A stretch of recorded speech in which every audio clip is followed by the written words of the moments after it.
And this is the second time I've done this recording these.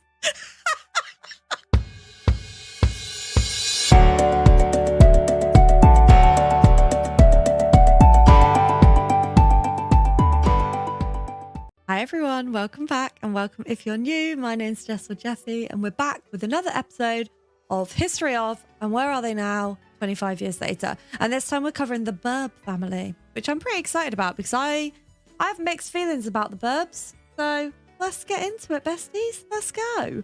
In The Sims 1, the Burbs were a pre-made family that shipped with Old Town and in The Sims Unleashed. They sort of appear to live like a very 1950s lifestyle. We've got Brad, the dad, Tiffany, the mum, and then we've got their son, Johnny, and their little dog, Tucker, who's like a Labrador retriever. They moved, it says that they moved to Old Town because Brad was tired of the city, although Tiffany wasn't. So Brad is a nature lover. He's acquaintances with their dog and son. His relationship with Tiffany is low, and I'm wondering if that's possibly because he made them move back to Pleasantview, I guess it's Pleasantview, to the suburbs as opposed to being in the city, which is where Tiffany was happier. So that's what I'm wondering. Their house fits his personality much more than it fits hers. They've got a moderately sized farmhouse. They've got an orchard and a small garden. Tiffany is said to be fashion obsessed, and she does seem very different from her husband, who is into nature. They moved, like I say, from the city, and she's not particularly happy about it. And their marriage does appear to be strange. She works in the fashion career as a store clerk. And then they've got their son, Johnny, or John as we now know him. He is dressed in overalls and he likes playing with mud and he likes frogs. His least favourite subjects in school is history. And it says that he thinks his dog, Tucker, is the greatest dog in the world, which is incorrect. Factually incorrect. Because my dog is the best dog in the whole wide world. And I'll put a picture of him up here now to prove it. Adorable. His personality feels quite different in this game to other games, and he's meant to sort of represent like the all-American sort of 1950s boy. Tucker is acquaintances with the parents, but he's friends with John or Johnny, and that's them in The Sims 1. There's not really a whole lot else to it. That's where they are.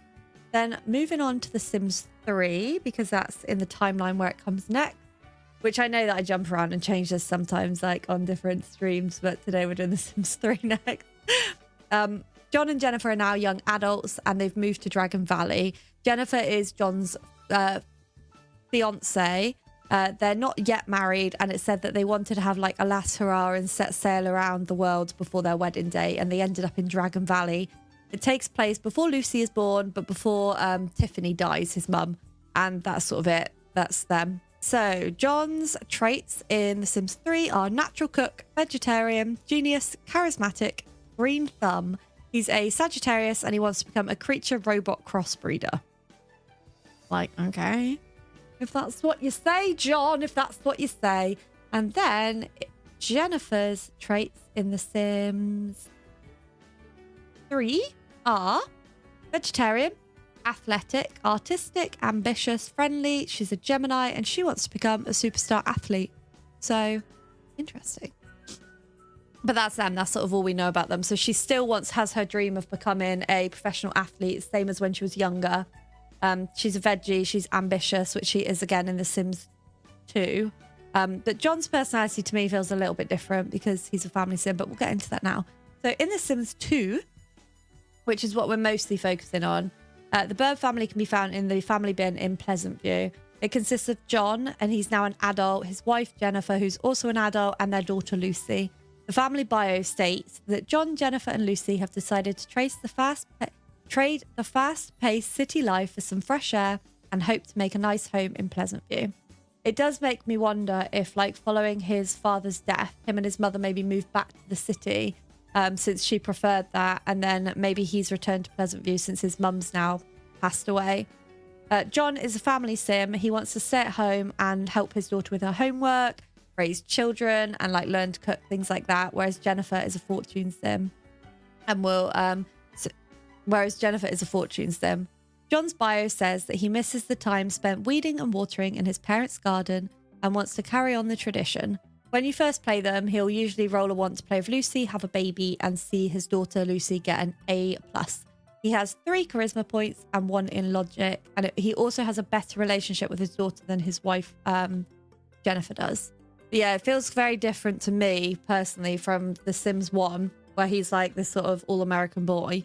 And then The Sims 2 even, where he wants to be like a cross-robot breeder and he's a genius and all this stuff.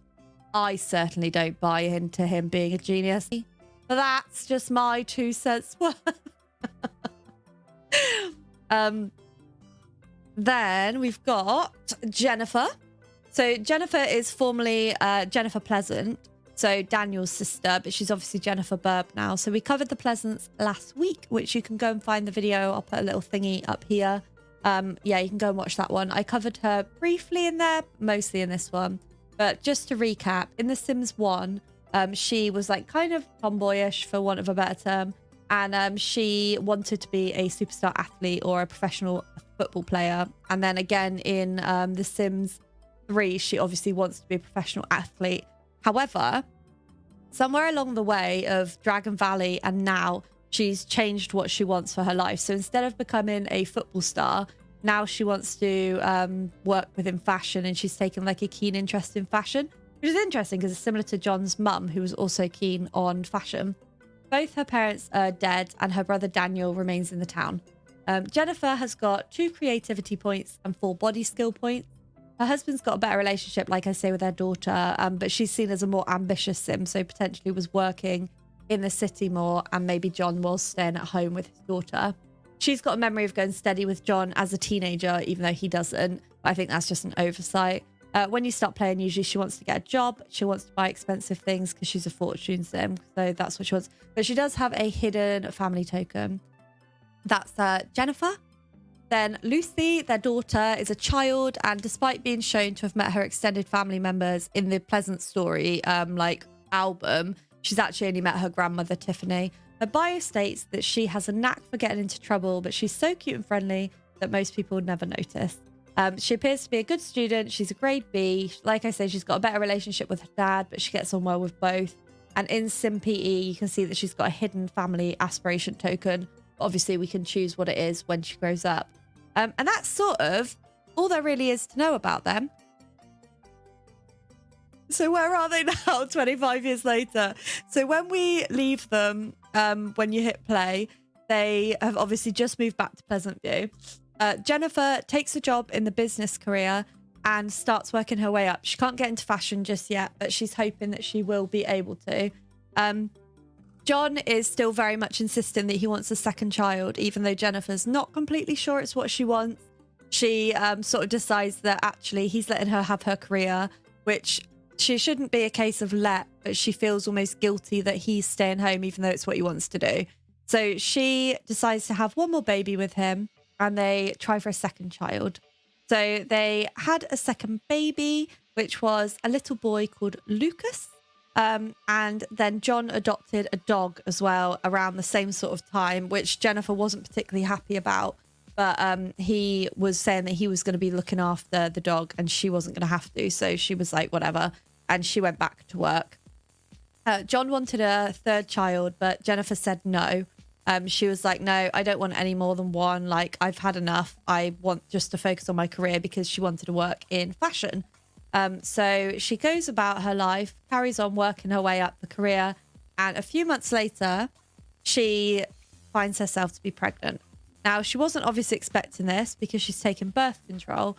So she thought she was completely fine. She wasn't going to get pregnant. Obviously, she was really shocked and surprised. And she wasn't happy about it, but she wasn't like really unhappy after finding herself pregnant. So John was thrilled about it because obviously it's what he'd wanted. And Jennifer was struggling to wrap her head around it. So she was clearing out the medicine cabinet, went in to have a little look and clear out her birth control because she was thinking, well, I'm not going to need this for a little while since I'm already pregnant. And what she noticed when taking it out was that actually John had been tampering with her birth control. So she was absolutely furious because they'd had conversations and argued about this. And she'd said that she didn't want another baby. She hadn't wanted to have a third child. She'd had the two. They had a girl and a boy. She was happy with that. And she thought that that had been the end of the discussion. But obviously for John, he'd decided to be a sneaky little man and had decided to impregnate her without her consent. So she ended the marriage because she was like, I can't trust you. I'll never be able to trust you again. You've betrayed me. You betrayed me. And I guess that you'll never feel sorry. So she ended the marriage and kicked him out because she was like, nope, you don't have the right to be in this house. Like, we can co-parent the children. We can cohabit the baby. Cohabit the baby? I'm not going to live inside the baby. We can co-parent the baby, but we're not going to be in a relationship anymore. Which he really struggled to take and couldn't quite work out why she did it. But anyway, he moved out. He was absolutely furious at this. He couldn't work out why that she would do this. He didn't think it was fair at all. And he quickly became very, very obsessed with Jennifer. She decided she just wanted to move on with her life, carry on doing what exactly it was she wanted to do with her life. And she realized that actually all her life she'd wanted to be a football star, but she'd lost that dream. And she was sitting down one day contemplating why and where she had sort of changed her mind. And she had a vivid memory of being in Dragon Valley with John and them talking about it and him belittling her for wanting to be in football and saying that she wouldn't ever make it, that her brother was already in football and that he was going to do so much better than she ever would, and that she should stick to fashion or something like that. And she realized that. So she quit her job and she decided to start all over again in the athletic career. So she started from the bottom. And although she knew that it would be starting over, it'd be really difficult, especially with the children, having 3 babies now. They're not babies, but 3 children now. She wanted to do it. So that's what she decided to do. And she was sort of carrying on with her life and trying to climb the career ladder and co-parent with him. Then 9 months later, come around and she gave birth to another little girl that she named Lily. And so she's obviously got Lucy, Lucas, and Lily now. And she was really happy with, obviously, when Lily came along. She was very, very happy. She hired a nanny to help her. She would occasionally let John come and get the girls and look after them, but she didn't have them overnight because he wasn't living in a particularly stable work environment. So it just wasn't really where she wanted her children to be. Stable home environment, sorry. Because he had like a studio house. It wasn't the nicest of places. And he'd sort of let himself get to a point where she knew he wasn't particularly making good choices. One night, she was upstairs, like doing some sort of sorting out of her wardrobe. She looked out of her window and spotted a figure rummaging through her bins and was like, what on earth is going on down there? So she was watching and she went downstairs in the dark so that they wouldn't know, and sort of was having a look. And she noticed this person was going through her rubbish and taking certain things out. So she noticed that there was like had some used tissues taken and like letters and like leftover food. All sorts of weird stuff was taken. And then she was freaked out by this, so went to try and chase them off, which probably wasn't the best idea she's ever had, but she had that idea. Anyway, she opened the door and shouted at them. They turned and it actually was John. And so she realized that he had been stalking her this whole time. She'd sort of had feelings of being watched at times, and she'd go to community lots and he would be there and he would be like on the other side of town doing his shopping, even though she knew that he didn't live anywhere near there. And it was always just weird coincidences that she couldn't quite pinpoint. But then now she recognized that actually it was because he was following her. So she reported him to the police, and he confessed to the police and they gave him a warning. He said he would stop and leave her alone. Then she thought that was the end of it. The kids were sort of dubious about wanting to see their dad after this, the older ones, because the younger ones didn't know. It was really just Lucy that sort of knew what was going on because she'd seen that her mum was shaken up and had kind of overheard conversations and things with her and her friends. So she thought that that had put a stop to it. They carried on living their life. She was climbing up and up in her career and doing really well, really, really happy. The children were doing well. So Lucy was getting good grades. She met Liam, her best friend, as a child. And then as teenagers, he became her boyfriend and they started going steady. Lucas was a really happy child. He was doing well in school. Same for Lily. They were all growing up really well. All of them learnt their toddler skills and everything like that. And then one day, Jennifer started getting that old familiar feeling of having to look over her shoulder. And she was like, no, no, no, he can't be doing it again, not after all this time, because at this point, she knows that he's already begun a relationship with a woman called Ashley, who he met downtown, and he's living with her there. She's, from what they can tell, quite happy. They've got a little dog together. So she figured that it couldn't possibly be the case, and maybe it was a fan, because she was growing in fame just slightly, and she'd been in the local paper and seen on the news and stuff a couple of times recently. But then one day she sort of just had a feeling, and she waited downstairs and watched her bins. And once again, she saw John sneaking through her rubbish. So she informed the police, and he was arrested. And this time he actually ended up going to prison for a couple of months. And she was like, okay, that'll sort him out. He'll be done and I won't need to worry. While he was in prison, Lucy's now a teenager. And unbeknownst to Jennifer, her and Liam decided to take their relationship to the next level, which they thought that they were being careful, but they weren't. And as we know, Lucy always liked getting into trouble. She always could find herself in mischief. And the mischief she managed to find herself in was a teen pregnancy. Jennifer was absolutely furious with her because she couldn't quite believe she'd been so stupid, really. They focused on rebuilding their relationship, getting things ready and in place for when the baby came. Jennifer was going to help her with the baby so that she could carry on through high school, and so could Liam. So they carry on. The baby's a toddler. Everything's fine. John's been released a couple of months ago, and he comes around to see the baby and to see his kids. And Jennifer tried to stay away from him, said hello, went inside, didn't really want anything to do with him. She figured that he would have sorted his life out, but unfortunately, being in prison, he was actually very, very bitter. He made a few comments to the kids about Jennifer and how it was all her fault and all of this stuff. So the children weren't particularly keen on seeing him. And his stalking continued. He didn't stop. He ended up going back to prison for a couple of years this time because he didn't stop, and he started making threats that he wouldn't ever stop. So he was actually sentenced to quite a lengthy prison stay for the stalking. The baby arrived, and they had a little baby girl called Bree. This is Lucy and Liam. And like I say, Jennifer helped with the baby so she could go to school. While John's in prison, he is put in the cell next to a certain Daniel Pleasant, who is Jennifer's brother, which we obviously already know. Now, Daniel knows exactly why John's in there and is not pleased. He's absolutely furious with him that he's been stalking his sister and harassing his sister. Daniel and Jennifer don't have the closest relationship, but it's still his sister. So they end up getting in a bit of an altercation. They have quite a lot of altercations in prison, and Daniel essentially kicks John's ass multiple times while they're in prison, which he deserves, to be honest with you. The family carry on anyway and carry on growing up. The children, all of them, are now teenage. Well, not all of them. Lucy and Liam decide not to go to college because of the fact that they've got the baby. So they're young adults now, and they've moved out on their own. They're living in a trailer park home together with Bree.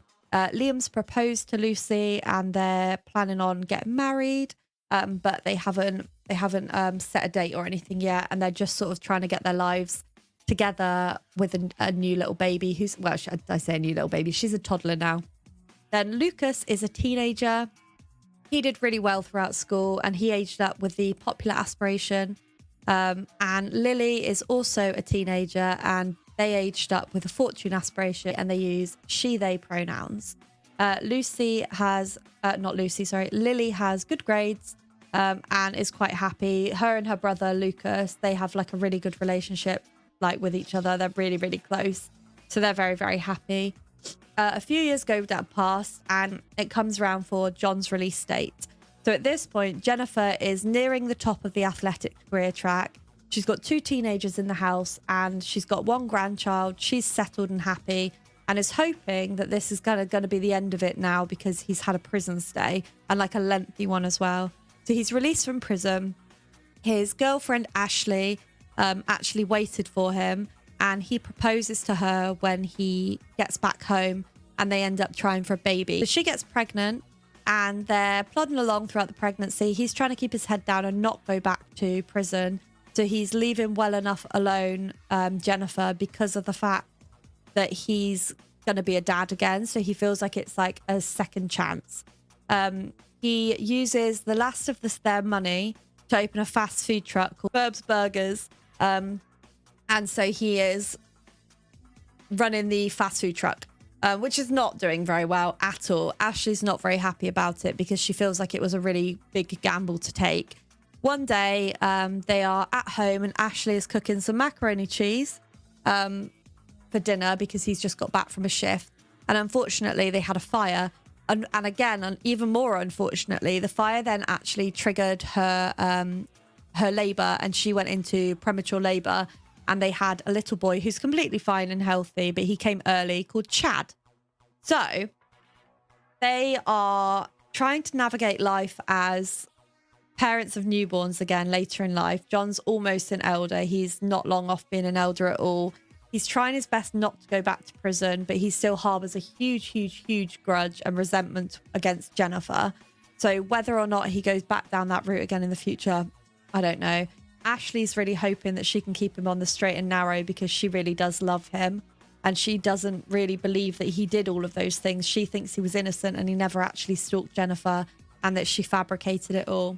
The teenagers are doing well in school. Jennifer wants them to get into private school. So she's hoping that that's the next step. Now she's got money behind her after helping out Lucy and Liam to get the trailer home. She saved quite a lot to let them do that because she wanted them out of her house with their baby and like a fresh start for them. So she has helped them a fair bit. But with the money she's earning, excuse me, with the money she's earning from working in the sport career, she's quite comfortable. She stayed living in the house that they were in when they moved back to Pleasantview. And she's really close with all of her children now. She sees her grandchild a lot and babysits a lot. And she's well on her way to getting to the top of the career. So she's really happy. She isn't seeing anyone yet, but she has dated like here and there. But she's sort of been so focused on her family, what with being a single mother essentially, and a grandmother at such a young age, that she's been more focused on family and her career. Lucy and Liam are really happy. They're engaged. They're hoping to get married soon. Neither of them have got jobs yet, but they are looking. But like I say, Jennifer's been bailing them out quite a bit and has helped them with their house. So they've got a nice size bedroom, a nice size house. They want another baby, but they're wanting to sort of get their careers underway first. So hopefully they manage to do that this time. And then we've got Lucas, who is wanting to make lots of friends. He hasn't got very many at the moment, and he's hoping he'll make more. And we've got Lily, who's got the fortune aspiration, and they are hoping to get a part-time job in the business career track and do some financial consulting on the side. But that's where the Burbs are now. I've had so much fun playing them because I feel like it's just been a lot of drama, and I like that. So yeah, that's where they are now. We've had prison, we've had early births, we've had teen pregnancies, we've had tampered with birth control, so Jennifer got extra pregnant. It's all gone down for the Burbs, but it's worked out well for Jennifer and the kids, not so well for John. Hopefully he can sort himself out so that he can be a good dad to Chad. Otherwise, I hope that Ashley will be able to provide that parental stability, but we'll just have to watch and find out. But thank you for watching. It's a bit of a shorter one. I hope you've enjoyed it. Thank you so much. Like I say, I stream on Twitch 3 times a week. No, that's a lie. I stream 4 times a week. Every Monday, it's The Sims 2 Uberhood, which is different stories from this one. Every Tuesday, it's Zelda games. At the moment, Breath of the Wild, but we are nearing the end of that. On Thursdays, it's either our Legacy in The Sims 3 or it's our Evil Run of Stardew Valley. And on Fridays, it's Skyrim. So a bit of a mixed bag at the moment, but I'm a variety bitch, you know? So I hope to see you there. I'll put all my links here. And yeah, thank you so much for watching. Let me know what you think in the comments. Let me know what you think, whether you think John will actually manage to stay away or whether he'll end up back sharing a bloody cell with Daniel again. You'll have to let me know, friends. But thank you so much for watching. I'll catch you in the next one. Bye, everyone.